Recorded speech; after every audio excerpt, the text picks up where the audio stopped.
Dan kita bersua kembali. Kali ini kita nak bercakap berkenaan dengan kejuruteraan bioperubatan yang didefinisikan sebagai aplikasi teknik dan prinsip kejuruteraan kepada bidang perubatan. Dan ianya mampu mempertingkatkan kesihatan manusia melalui aktiviti rentas disiplin yang mempertingkatkan kesihatan manusia melalui dan menggabungkan sains kejuruteraan dan juga sains bioperubatan dan juga amalan perubatan. Bagaimana sebenarnya persoalan dia perkembangan kejuruteraan bioperubatan di Malaysia dan bagaimana ianya mampu membantu memulihkan pesakit dan seterusnya menjadi peneraju kepada bidang kesihatan dan kejuruteraan di Malaysia pada masa hadapan. Untuk bercakap berkenaan dengan kejuruteraan bioperubatan peneraju masa depan negara, kita bersama dengan Engineer Dr. Nasrul Anwar Abdul Razak, Ketua Jabatan Kejuruteraan Bioperubatan, Fakulti Kejuruteraan Universiti Malaya UM. Assalamualaikum. Waalaikumsalam warahmatullahi wabarakatuh. Doktor, kalau kita bercakap berkenaan dengan kejuruteraan bioperubatan, mungkin Doktor boleh terangkan sikit sebagai mukadimah dan kenapa ia digambarkan selaku bidang peneraju masa depan negara? Baik, terima kasih Syed. Jadi sebenarnya kejuruteraan bioperubatan ini bukanlah sesuatu yang asing sebenarnya di pasaran industri Malaysia. Ya. Sebenarnya sejak daripada tahun 1997, Universiti Malaya telah berjaya melahirkan bidang ini dan daripada tahun 2001 sehinggalah sekarang, so sudah hampir mencecah lebih daripada 20 tahun sebenarnya. Kita telah melahirkan hampir seramai 1,500 orang graduan dalam sektor kejuruteraan bioperubatan. Jadi apabila kita bercakap berkenaan kejuruteraan bioperubatan itu sendiri, ianya adalah sebenarnya bidang gabungan daripada kejuruteraan mekanikal, kejuruteraan elektrikal yang diaplikasikan untuk perihal-perihal berkaitan dengan perubatan. Dalam konteks ini adalah hospital. Jadi hospital adalah sasaran di mana jurutera bioperubatan akan bekerja di sana. Jadi sejak tahun 2001 kita telah melahirkan banyak graduan yang bekerja di pelbagai sektor. Antara bidang yang berkaitan dengan mereka adalah industri peranti perubatan. Bioinstrumentation ataupun instrumentasi medikal contohnya. Jadi impak yang paling terkini sebenarnya adalah berlaku ketika negara dilanda dengan situasi COVID-19. Ketika situasi COVID-19, kejuruteraan bioperubatan ataupun jurutera bioperubatan digelar sebagai silent frontliner yang bekerja di belakang tabir ketika urusan-urusan di hospital seperti melakukan servis, melakukan maintenance kepada mesin-mesin di hospital dan sebagainya. Jadi ketika itulah keterlibatan dan juga keterlihatan jurutera bioperubatan ini diperlukan di industri Malaysia masa kini. Baik. Bagaimana pula kalau Dr. Nasrul melihat perkembangan bidang kejuruteraan bioperubatan ini yang terarah kepada prostetik dan juga ortotik di Malaysia? Baik, berkenaan prostetik dan ortotik ini adalah sesuatu perkara juga yang diperlukan buat pasaran di Malaysia pada masa kini. Jadi kejuruteraan prostetik ortotik adalah salah satu cabang ataupun salah satu sektor di dalam kejuruteraan bioperubatan itu sendiri. Apabila kita bercakap berkenaan prostetik dan ortotik, ini tidak terhenti sekadar memproses fabrikasi alatan prostetik dan juga alatan ortotik. Sebaliknya, ia berkaitan hampir semua dengan kesihatan manusia itu sendiri. Contohnya kita sendiri pun setiap hari berjalan menggunakan kasut yang betul, menggunakan slipper yang betul, ataupun adakah teknik berjalan kita dengan betul. Ada prinsip kenapa sebenarnya kita perlu berjalan menggunakan tangan dan sebagainya, tidak hanya berjalan menggunakan kaki. Jadi ini adalah antara faktor-faktor yang kami ketengahkan ketika pengajaran di dalam bidang kejuruteraan bioperubatan. Pemilihan kasut, penggunaan kasut yang betul ketika melakukan sukan dan sebagainya. Ramai sebenarnya rakyat Malaysia yang tidak sedar, kadang-kadang kita memilih kasut yang tidak bersesuaian untuk kita melakukan aktiviti seharian. Ini yang menyebabkan seolah-olah kita berusia 30 dan 40 tahun, kita mula rasa sakit belakang dan sebagainya. Sebenarnya adalah ketika kita menjalankan aktiviti seharian, kita menggunakan pemilihan kasut yang salah. Jadi ini antara yang kami ketengahkan ketika proses pengajaran di Jabatan Kejuruteraan Bioperubatan. Dan pada masa sama juga, selain daripada itu, kajian-kajian kami terlibat dengan sektor-sektor sains sukan. di mana kami terlibat dengan projek-projek seperti badminton, tenis dan sebagainya, bagaimana untuk menendang bola dengan betul, apa yang diperlukan, pemilihan kasut, pemilihan material dan sebagainya. Itu juga kami ketengahkan ketika pengajaran selaku untuk melahirkan jurutera bioperubatan kepada pasaran di Malaysia. Dengan itu jugalah kita melihat yang setiap hari sebenarnya orang sakit. Setiap hari di Malaysia pun kita dengar orang terlibat dengan kemalangan dan sebagainya. Perkara ini tidak akan terhenti dengan sebegitu. Dengan kata lain, sebenarnya di situlah wujudnya keperluan jurutera bioperubatan untuk menambah baik segala peranti perubatan seperti alat instrumen di medical sepertinya, dan bagaimana kita sebagai jurutera bioperubatan mampu untuk menambah baik sistem-sistem yang diguna pakai di hospital buat masa kini. Ya. Okey, baik. Kalau kita ikutkan silibus-silibus yang Dr. maklumkan itu tadi, adakah ia baru dilaksanakan ataupun sebelum ini pun sudah diterapkan di silibus bioperubatan? Di bioperubatan, kami cuba mengadaptasi kurikulum kami dengan apa yang diperlukan buat pasaran masa kini. Contohnya, memanglah kami dilahirkan daripada kita panggil asas kepada kejuruteraan. Kita bercakap berkenaan kejuruteraan mekanik, kejuruteraan elektrikal contohnya. Namun, apakah yang trend-trend terkini yang diguna pakai di dalam sektor bioperubatan.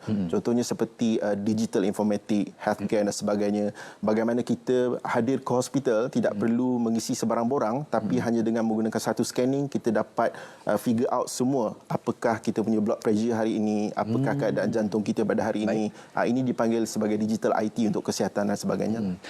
Saya melihat perkembangan di China yang menggunakan teknologi robot untuk membedah, tapi masih lagi di peringkat R&D, membedah jantung dan sebagainya menggunakan robot. Jadi saya kira itu satu perkembangan yang baik. Tapi dalam masa sama saya juga terfikir ia mungkin mengganggu juga peluang-peluang pekerjaan kepada sektor-sektor yang berkenaan untuk dalam pasaran industri sebagainya. Jadi apa pandangan doktor berkenaan itu? Baik, berkenaan perkara ini memang sering dibincangkan di Malaysia dan juga di international contohnya. Ya, memang kita di dalam bidang kejuruteraan harus bergerak selari dengan sistem automasi masa kini. Ini berkaitan dengan revolusi IR 4.0. Meskipun perkara asasnya adalah daripada kejuruteraan bioperubatan itu sendiri, namun teknologi yang digunakan, kepintaran ataupun artificial intelligence kita panggil di sini AI, haruslah berdasarkan ataupun berpaksikan kepada kejuruteraan bioperubatan itu sendiri. Jadi bukan hanya jurutera masa kini cuma perlu belajar berkenaan asas kejuruteraan, namun mereka perlu cepat dapat adapt dengan industri teknologi digital masa kini supaya ia dapat selari dengan kurikulum yang diperlukan untuk melahirkan kejuruteraan bioperubatan.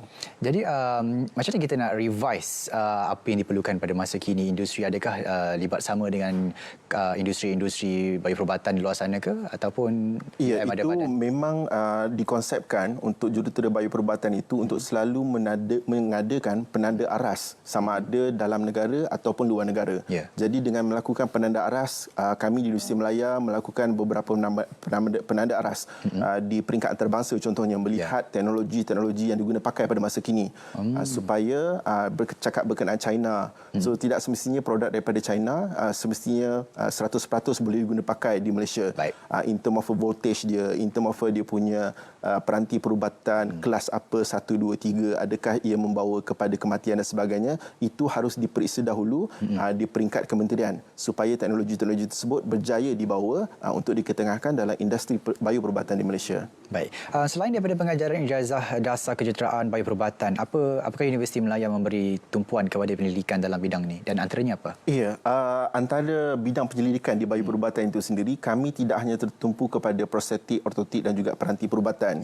Antara kajian lain yang kami pernah ketengahkan adalah berkenaan untuk mendapatkan signal-signal daripada otak dan juga otot ketika melakukan solat. Kami menggelarkannya sebagai sains solat. Jadi dekat situ kami datang dengan beberapa data rekod bagaimana ketika sujud, apakah signal yang dilahirkan, bagaimanakah posture ketika melakukan tahiyat akhir, duduk antara dua sujud dan sebagainya, dan input tersebut telah pun dibukukan daripada pihak Universiti Malaya itu sendiri dan diketengahkan kepada masjid-masjid dan sebagainya. Antara projek-projek lain pula adalah kami terlibat dengan organ-organ palsu dan juga pengimejan perubatan yang berasaskan kepada kanser seperti kanser payudara dan sebagainya. Ini adalah antara kajian-kajian dijalankan di kejuruteraan bayu perubatan itu sendiri. Selain daripada itu, selain daripada bayu perubatan, Universiti Malaya juga terdapat beberapa lagi program yang lain seperti kejuruteraan mekanik, kejuruteraan elektrikal, kejuruteraan kimia dan juga kejuruteraan awam, di mana kami pun terlibat dalam proses-proses penyelidikan yang tertumpu di kawasan Kuala Lumpur ini sendiri. Baik. Jadi pandangan Dr. Nasrul tentang masa depan sektor kejuruteraan, terutamanya dalam sektor bidang kejuruteraan bayu perubatan di Malaysia ini bagaimana, Dr.? Seperti yang saya cakap tadi, keadaan kesihatan, kemalangan dan sebagainya tidak terhenti dan ianya harus diadaptasi dan ditambah baik daripada tahun kepada tahun.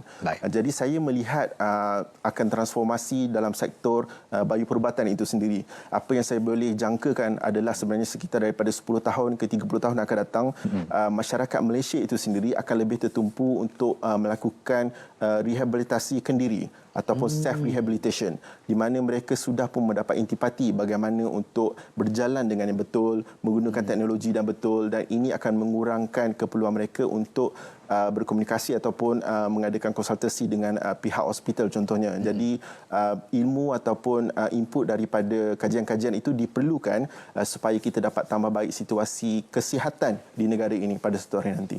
Saya dapat bayangkan satu hari nanti mungkin perkembangan teknologi, terutamanya teknologi bayu perubatan ini berkembang dengan pesat di dalam hospital dan sebagainya. Dan mungkin sekarang ini apa antara fokus yang tertumpu daripada Universiti Malaya di Jabatan Doktor sendiri berkenaan dengan untuk kita sama-sama faham. Mungkin tadi kita bersebut berkenaan dengan prostetik dan juga ortetik Indonesia.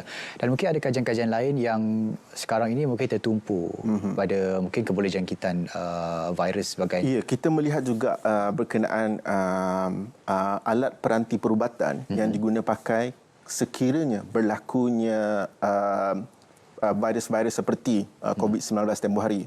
Kita lihat ketika COVID-19 melanda negara tempoh hari, banyak alat-alat untuk test kit kita panggil yang dimasukkan ke pasaran Malaysia.